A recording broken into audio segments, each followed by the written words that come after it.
ছোটবেলায়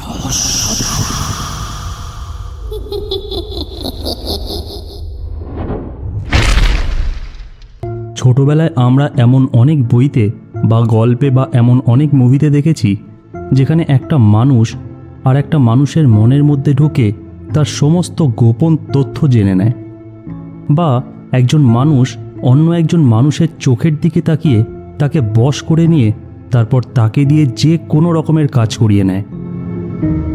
অনেকে এটাকে জাদুবিদ্যা বলে, অনেকে এটাকে সম্মোহন বিদ্যা বলে, আবার অনেকে এটাকে একটা ভগবানের চমৎকার বলে।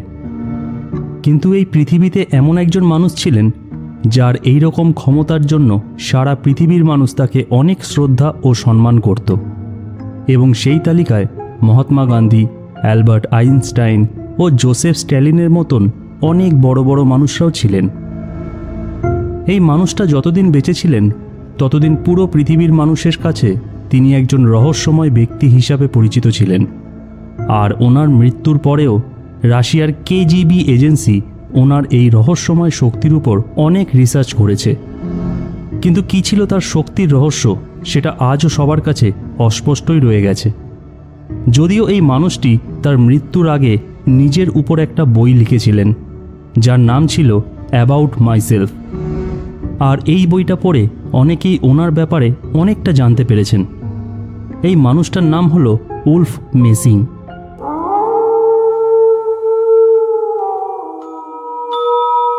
নমস্কার বন্ধুরা, আমি অর্ক। আপনাদের সবাইকে রহস্যধারা চ্যানেলে জানাই অনেক অনেক স্বাগতম। প্রতি রবিবার রাত 8টায় এখানে আমি আপনাদের জন্য নিয়ে আসি ভয়ঙ্কর রহস্যময় সব সত্যি ঘটনা। যদি আপনারা ভবিষ্যতেও এরকম আরও সত্যি ঘটনা শুনতে চান তাহলে তাড়াতাড়ি এই চ্যানেলটাকে সাবস্ক্রাইব করে আমার সঙ্গে জুড়ে থাকুন। চলুন এবার তাহলে শুরু করা যাক আজকের এই রহস্যময় এপিসোডটা।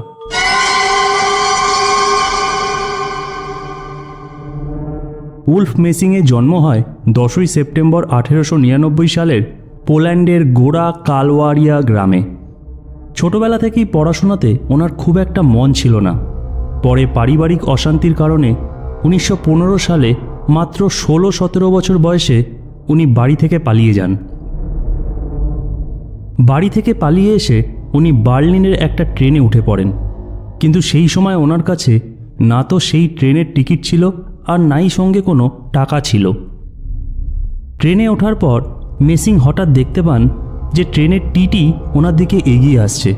তখন ভয় পেয়ে মেসিং ট্রেনের সিটের নিচে লুকিয়ে পড়েন আর ভাবতে থাকেন যে কি করে টিটির হাত থেকে বাঁচা যায়। কিন্তু টিটির নজর সিটের নিচে বসে থাকা মেসিংয়ের দিকে যায় এবং সে মেসিংয়ের কাছে তার টিকিটটা দেখতে চায়। তখন মেসিং সিটের নিচ থেকে একটা সাদা কাগজের টুকরো নিজের হাতে নিয়ে মনে মনে ভাবতে থাকেন যে এই কাগজের টুকরোটা যেন টিকিটে পরিণত হয়ে যায়, আর টিটি যেন এটা দেখেই তাকে আর কিছু না বলে। এরপর মেসিং সেই কাগজের টুকরোটা টিটির হাতে দিয়ে দেন, আর আশ্চর্যের কথা হলো টিটি সেই কাগজের টুকরোটা ভালো করে পরীক্ষা করে সেটাকে টিকিট ভেবে মেসিংকে আর কিছু না বলেই সেখান থেকে চলে যান।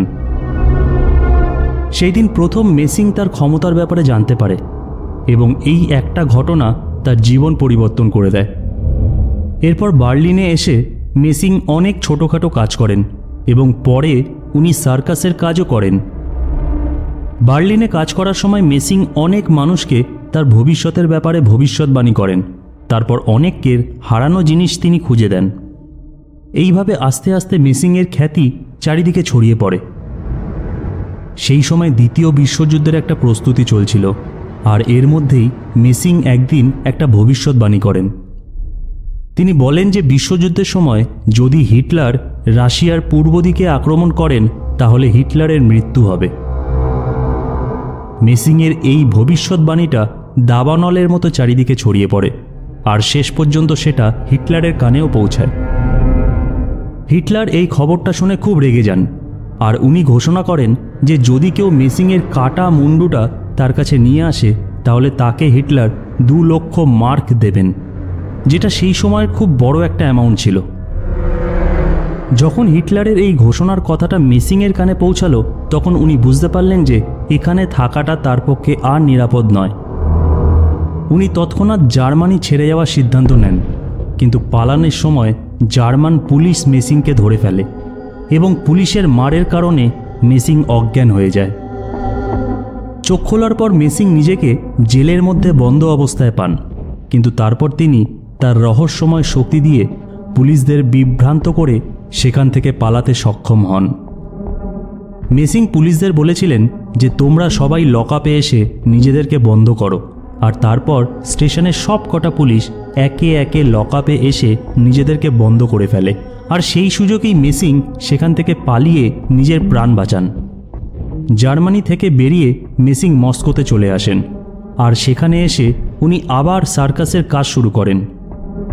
মস্কোতে এসেও উনি অনেক মানুষের ভবিষ্যৎ বলতে থাকেন এবং একবার আবার ওনার খ্যাতি চারিদিকে ছড়িয়ে পড়ে। মেসিংয়ের খবরটা যখন জোসেফ স্ট্যালিনের কাছে পৌঁছায় তখন উনি মেসিংকে নিজের কাছে ডেকে পাঠান। স্ট্যালিন মেসিংয়ের এই সমস্ত কার্যকলাপ একদম বিশ্বাস করতেন না। তিনি মেসিংকে জিজ্ঞেস করেন যে মেসিং কি কোনো জাদুকর?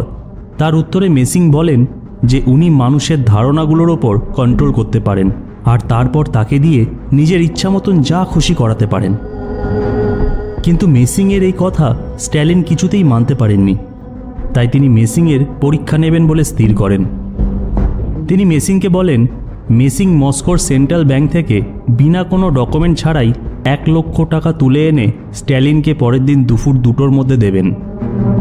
যদি এটা তিনি করতে পারেন তাহলেই স্ট্যালিন মেসিংয়ের এই কথা বিশ্বাস করবেন, না হলে তাকে শাস্তি দেবেন। এরপর যথারীতি পরের দিন সকালে মেসিং মস্কোর সেন্ট্রাল ব্যাংকে যান এবং ওনার সাথে স্ট্যালিন তার নিজের 2 জন লোককেও পাঠান। ব্যাংকে গিয়ে মেসিং একটা ক্যাশ কাউন্টারের সামনে দাঁড়িয়ে অনেকক্ষণ ধরে কিছু চিন্তা করেন। তারপর পকেট থেকে একটা সাদা কাগজ বের করে কাউন্টারে বসে থাকা সেই ব্যাংক কর্মচারীর দিকে এগিয়ে দেন। ব্যাংক কর্মচারী সেই কাগজটা নিয়ে অনেকক্ষণ ধরে কিছু দেখতে থাকেন। তারপর সে মেসিংকে কাউন্টার থেকে 1 লক্ষ টাকা বের করে দিয়ে দেন। মেসিং সেই টাকাটা নিয়ে এসে স্ট্যালিনের সামনে রেখে দেন। স্ট্যালিনের লোকেরা এই পুরো ঘটনার সাক্ষী ছিল। পরে মেসিং আবার ব্যাংকে গিয়ে সেই টাকা ফেরত দিয়ে তার সাদা কাগজটা নিয়ে আসেন। এই ঘটনা স্ট্যালিনকে খুব প্রভাবিত করেছিল, কিন্তু স্ট্যালিন তবুও মেসিংয়ের আরও কিছু পরীক্ষা করতে চান।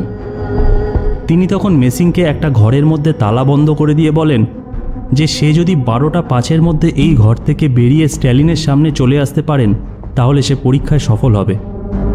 এরপর সেই ঘরের সামনে স্ট্যালিন খুব কড়া পাহারা বসিয়ে দেন, কিন্তু মেসিং স্ট্যালিনের দেওয়া সময়ের মধ্যেই সেই ঘর থেকে বেরিয়ে আসেন এবং স্ট্যালিনের সামনে এসে উপস্থিত হন। স্ট্যালিন আবারও একবার অবাক হয়ে যায়। এরপর স্ট্যালিন মেসিংয়ের ওপর তৃতীয় পরীক্ষা করেন। তিনি মেসিংকে বলেন যে পরের দিন রাতে ঠিক 12টার মধ্যে সে যদি স্ট্যালিনের শোবার ঘরে আসতে পারে তাহলে সে পরীক্ষায় সফল হবে। আসলে স্ট্যালিন রাতে কোন ঘরে শোবে সেটা কেউ আগে থেকে জানতো না। তারপর সারা বাড়িতে এত কড়া পাহারা যে কেউ সেখানে 1 পাও নড়তে পারত না। তাই উনি ভেবেছিলেন যে এইবার মেসিং নিশ্চয়ই পরীক্ষায় সফল হতে পারবে না। কিন্তু আশ্চর্যের কথা হলো স্ট্যালিনের দেয়া সময়ের মধ্যেই মেসিং স্ট্যালিনের শোবার ঘরে চলে আসেন এবং যখন তাকে জিজ্ঞেস করা হয় যে এই অসম্ভব কাজটা সে কিভাবে করল, তখন মেসিং বলেন যে আমি সবাইকে বললাম যে আমি আপনার সুরক্ষার প্রধান ব্যারিয়া, আর সবাই সেটাই মেনে নিয়ে আমাকে সেলাম করল এবং আমাকে এখানে আসতে দিল। এরপর স্ট্যালিন পরবর্তীকালে মেসিংয়ের আর কোনো পরীক্ষা নেননি এবং তারপর থেকে মেসিং সেখানেই থেকে যান। 8ই নভেম্বর 1974 সালে মাত্র 75 বছর বয়সে উলফ মেসিংয়ের মৃত্যু হয়। যদিও তার মৃত্যুর পর তার এই রহস্যময় শক্তি নিয়ে অনেক রিসার্চ করা হয়েছে, কিন্তু এখনও পর্যন্ত এর কোনো সঠিক ব্যাখ্যা পাওয়া যায়নি।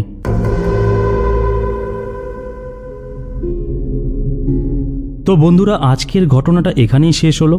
কেমন লাগলো আপনাদের এই ঘটনাটা সেটা অবশ্যই আমাদের কমেন্ট করে জানাবেন। যদি আপনাদের কাছেও কোনো রোমহর্ষক সত্যি ঘটনা থাকে তাহলে সেগুলোই আপনারা আমাকে ফেসবুক, হোয়াটসঅ্যাপ বা ইমেলের মাধ্যমে শেয়ার করতে পারেন। আবার আসবো আগামী এপিসোডে একটা নতুন সত্যি ঘটনা নিয়ে। ততক্ষণের জন্য সবাইকে শুভরাত্রি।